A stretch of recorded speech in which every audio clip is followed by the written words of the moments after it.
ఇటీవల ఆంధ్రప్రదేశ్ అసెంబ్లీలో శ్రీ బాలకృష్ణ గారు చేసిన వ్యాఖ్యలు నిజంగా ఒక దుమారమే లేపింది. చెప్పాలంటే ఇది ఒక రాజకీయంగా చాలా ప్రకంపనలు కాకుండా ఇది ఒక తీవ్రమైన తితిలి తుఫాన్ టైప్లో చిలికి చిలికి గాలివానగా మారి ఇది పెనుభూతంగా మారే అవకాశాలు చాలా ఎక్కువగా కనిపిస్తున్నాయి. అది ఏంటంటే శ్రీ బాలకృష్ణ గారు చిరంజీవి గారికి అటు జగన్మోహన్ రెడ్డి గారి ప్రభుత్వ సమయంలో చాలా అవమానం జరిగిందని, సినిమా వాళ్ళ విషయంకి వచ్చేసరికల్లా జగన్మోహన్ రెడ్డి గారు ఆ రోజుల్లో చాలా తక్కువ రీతిలో సినిమా వాళ్ళని అంటే లో రేటెడ్ పీపుల్ కింద ఆయన ట్రీట్ చేశారన్నట్లుగా ఆయన భావం మనకు కనిపిస్తుంది. దానికి చాలా క్లారిఫికేషను శ్రీ చిరంజీవి గారు ఒక వీడియో రూపంలో పత్రికా ముఖంగా ఆయన చెప్పడం జరిగింది. కానీ ఇక్కడ మనం తెలుసుకోవాల్సిన విషయం ఏంటంటే అసలు శ్రీ బాలకృష్ణ గారు అంత పెద్ద ఎత్తున ఒక దుమారాన్ని రేపడం ఆయన ఉద్రేక స్వభావానికి నిదర్శనమా, లేదు అనంటే అందులో ఏదైనా రాజకీయ ఎజెండా ఉందా అనేది మనం చాలా గమనించాల్సిన అవసరం ఉంది. శ్రీ కామినేని గారు ఆయన మాట్లాడుతున్న దానికి జవాబుగా ఒక రిజాయినర్ కింద బాలకృష్ణ గారు ఆవేశంతో ఊగిపోయి మాట్లాడటం అన్నది మనం అసెంబ్లీలో చూసాం. దానికి ఇటు పవన్ కళ్యాణ్ గారు కూడా చాలా తీవ్రంగా స్పందించినట్లుగా వార్తలు వస్తున్నాయి. సో ఈ నేపథ్యంలో అసలు బాలకృష్ణ గారి మనసులో ఏముంది? ఆయన ఉద్రేక స్వభావుడు కాదంటలేదు. ఆయన ఎన్నోసార్లు ఆయన అభిమానుల మీద చేయి చేసుకోవటం, నోరు పారేసుకోవటం మనకు తెలుసు. ఆయనకి కొంచెం ఇది ఎక్కువ. ఆ ఎక్కువ అన్నది నిజంగా చెప్పాలంటే ఒక క్యాలిక్యులేటెడ్గా ఆయన వాడారా, లేదు అని అంటే ఏదైనా ఒక సందర్భంగా ఆయన వాడినప్పుడు అక్కడ అది మాట్లాడటం అన్నది అది అవసరమా? అసలు కూటమి ప్రభుత్వం ఉన్నప్పుడు, కూటమి ప్రభుత్వంలో ఇటు జనసేన ఒక మేజర్ భాగస్వామిగా ఉంది. 21 సీట్స్ ఉన్నప్పటికీ కూడా ఆయన డిప్యూటీ సీఎంగా ఉన్నారు, వాళ్ళకి కొంతమంది మంత్రులు ఉన్నారు. సో ఈ పరిస్థితిలో ఈయన వాడుతున్న ఈ పదజాలం అసలు దేనికి నిదర్శనం అంటే, ఒక విధంగా చెప్పాలంటే ఆయన ఉద్రేక స్వభావంతో మాట్లాడినప్పటికీ కూడా దాంట్లో ఏమైనా ఒక రాజకీయమైన క్యాల్కులేషన్స్ ఉన్నాయా అనేది మనం చాలా జాగ్రత్తగా గమనిస్తే ఇందులో చాలా విషయాలు మనకు బయటపడతాయి.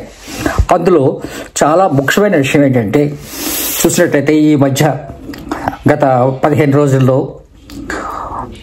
శ్రీ నారా చంద్రబాబు నాయుడు గారు ఒక సందర్భంలో ఒక సభలో పవన్ కళ్యాణ్ గారి సమక్షంలో మాట్లాడుతూ నా తర్వాత కాబోయే సీఎం పవన్ కళ్యాణే అని చెప్పి అతను చెప్పారు అన్నది ఒక వార్త మనం విన్నాం. అది నిజమే అయినట్లయితే ఖచ్చితంగా అది నారా చంద్రబాబు నాయుడు గారు రాజకీయ అవసరాల కోసం చెప్పిన మాటల, లేదు అని అంటే ఆయన నిజంగానే తన తదుపరి ముఖ్యమంత్రి పవన్ కళ్యాణ్ అని చెప్పి భావిస్తున్నారా? అంటే నారా లోకేష్ నెక్స్ట్ సీఎం అవుతారు అని చెప్పి అందరూ అనుకుంటున్న సమయంలో అసలు నారా చంద్రబాబు నాయుడు గారు అట్లా మాట్లాడటానికి అవసరం ఏమొచ్చింది? అసలు పరిస్థితి ఏంటి? ఆయన మాట్లాడింది నిజాయితీగానే మాట్లాడారా, లేకపోతే ఏమైనా రాజకీయ వ్యవహారం అందులో ఉందా? ఈజ్ ఇట్ ఏ స్ట్రాటజీ అన్నది మనం చాలా జాగ్రత్తగా గమనించినట్లయితే అంత ఈజీగా ఒక ముఖ్యమంత్రి పీఠాన్ని పవన్ కళ్యాణ్ గారికి అప్పచెప్తారా అన్నది ఒక డౌట్. ఎందుకంటే 21 మంది అసెంబ్లీలో ఉన్నప్పుడు ఇటు 130 అండ్ అబోవ్ మెంబర్స్ ఇటు తెలుగుదేశం వాళ్ళు ఉన్నప్పుడు ఇది సాధ్యమేనా? ఒకవేళ చంద్రబాబు నాయుడు గారు ఉద్దేశపూర్వకంగా చెప్పారో లేకపోతే ఒక రాజకీయ స్ట్రాటజీగా చెప్పారో, ఏ విధంగా చెప్పినా సరే పవన్ కళ్యాణ్ నెక్స్ట్ ముఖ్యమంత్రి అయ్యే అవకాశం అంటే ఈ సందర్భంలో 2024-29లో అవకాశం ఉందా అని ఆలోచిస్తే ఎన్నో డౌట్స్ వస్తాయి. కారణం ఏంటంటే 21 మెంబర్స్ ఉన్న అతనితో పాటు కలిపి అంటే 20 మంది ఎమ్మెల్యేలు సపోర్ట్ ఉన్న వ్యక్తి ఒక ముఖ్యమంత్రిగా తెలుగుదేశం లార్జెస్ట్ పార్టీగా ఉన్న కూటమిలో ఆయన ముఖ్యమంత్రిగా కొనసాగే అవకాశం ఉందా? టీడీపీ వాళ్ళు ఎంతవరకు దాన్ని అంగీకరిస్తారు? ఆ అంగీకారం లేకపోవడం సిచ్యుయేషనే అసలు బాలకృష్ణ చేత ఈ మాట్లాడించిందా? కారణం ఏంటంటే నిజంగా చెప్పాలంటే పవన్ కళ్యాణ్ చిన్న ఈగ పడినా సరే, చిన్న దోమ పడినా సరే వాళ్ళ అన్నయ్య గారి మీద ఆయన ఖచ్చితంగా రియాక్ట్ అవుతారు. అట్లాగే ఇటు చిరంజీవి గారు ఇచ్చిన రిజాయినర్ అంటే బాలకృష్ణ గారు మాట్లాడిన మాటలకి ఆయన ఇచ్చిన జవాబులు కూడా మనకి చాలా విషయాలు అర్థమవుతాయి. అతను ఒక విధంగా చెప్పాలంటే వాళ్ళ స్వప్రయోజనాలకి భంగం కలిగించేటట్లుగా ఇటు బాలకృష్ణ గారు మాట్లాడారా? రేపు ఉదయం ఒకవేళ కానీ తెలుగుదేశం పార్టీ కూటమి కానీ ఒకవేళ అధికారం కోల్పోయి మళ్ళీ జగన్మోహన్ రెడ్డి గారి ముఖ్యమంత్రి అయితే ఇవన్నీ గుర్తుపెట్టుకొని జగన్మోహన్ రెడ్డి నుంచి రాబోయే ప్రాబ్లమ్స్ దృష్టిలో పెట్టుకొని ఆయన అట్లా మాట్లాడారా? లేదు అని అంటే ఆయన నిజంగానే అసలు బాలకృష్ణ గారు చెప్పిన దాన్ని ఖండించడంలో అందులో నిజాయితీ ఉందా అని చూసినట్లయితే ఆ రోజుల్లో ఏం జరిగిందో అందరికీ తెలుసు.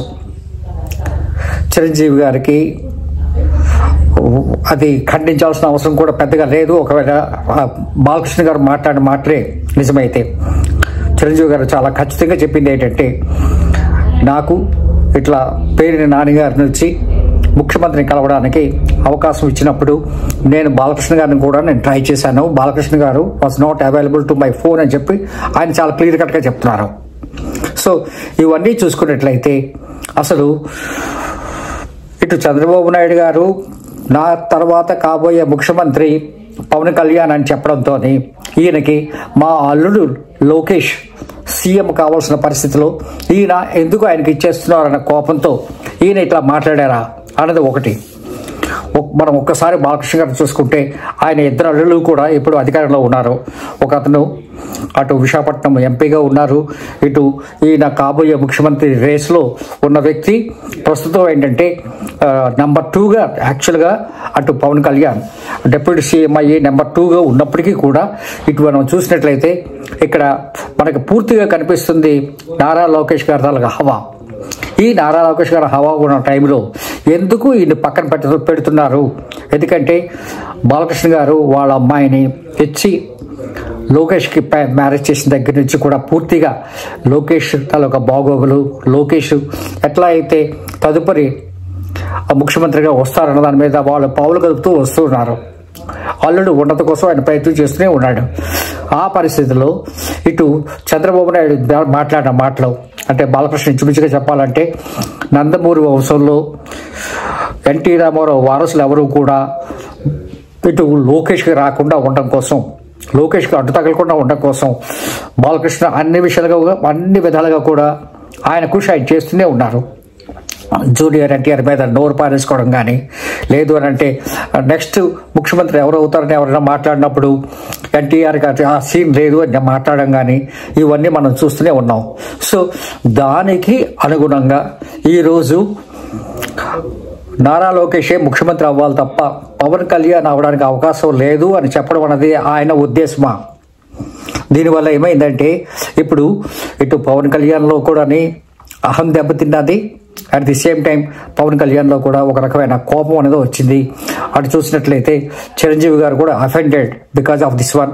అంటే ఈ పొత్తు భాగస్వామ్యంలో అంటే జనసేన ఇటు తెలుగుదేశం పార్టీ పొత్తు భాగస్వామ్యంలో నెక్స్ట్ వాటా chief minister post Pawan Kalyan గారికి వెళ్ళే అవకాశం లేకుండా ఉండడానికి ఒక అడ్డుకట్ట వేయడం కోసం ఈయన ఇట్లా మాట్లాడారా అన్నది కూడా ఒక నిజంగా ఆలోచించాల్సిన విషయం.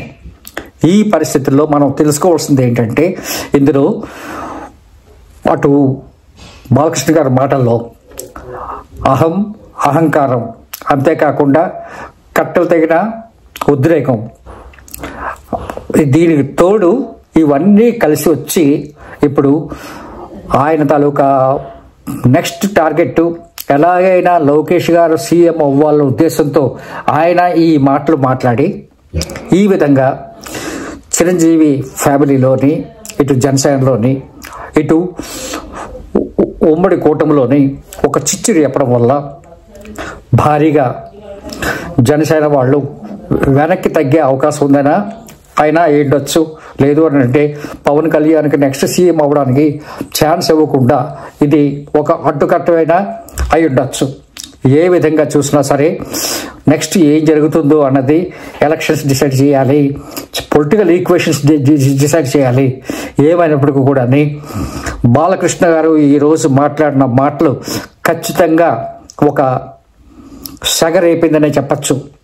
అంటే జనసేన, ఇటు తెలుగుదేశం నెక్స్ట్ ఎలక్షన్స్లో నిజంగా కలిసి పోటీ చేసే పరిస్థితి కనిపించట్లేదు అనడానికి మనకి బాలకృష్ణ గారి తాలూకా మాటలు ఒక సంకేతం కావచ్చు. చంద్రబాబు నాయుడు గారు చాలా ఆలోచించి మాట్లాడతారు. ఆయన మాట్లాడిన మాటల్లో ఖచ్చితంగా అందులో రాజకీయ ఉద్దేశం కూడా ఉంటుంది. అంటే దురుద్దేశం చెప్పట్లేదు కానీ రాజకీయ ఉద్దేశం కూడా ఉంటుంది. కాబట్టి పవన్ కళ్యాణ్ గారిని ఆయన ఎక్కడ సీఎం చేయడం కోసం ప్రయత్నం చేస్తున్నారో ఆయనకు అడ్డుకట్ట వేయాలి.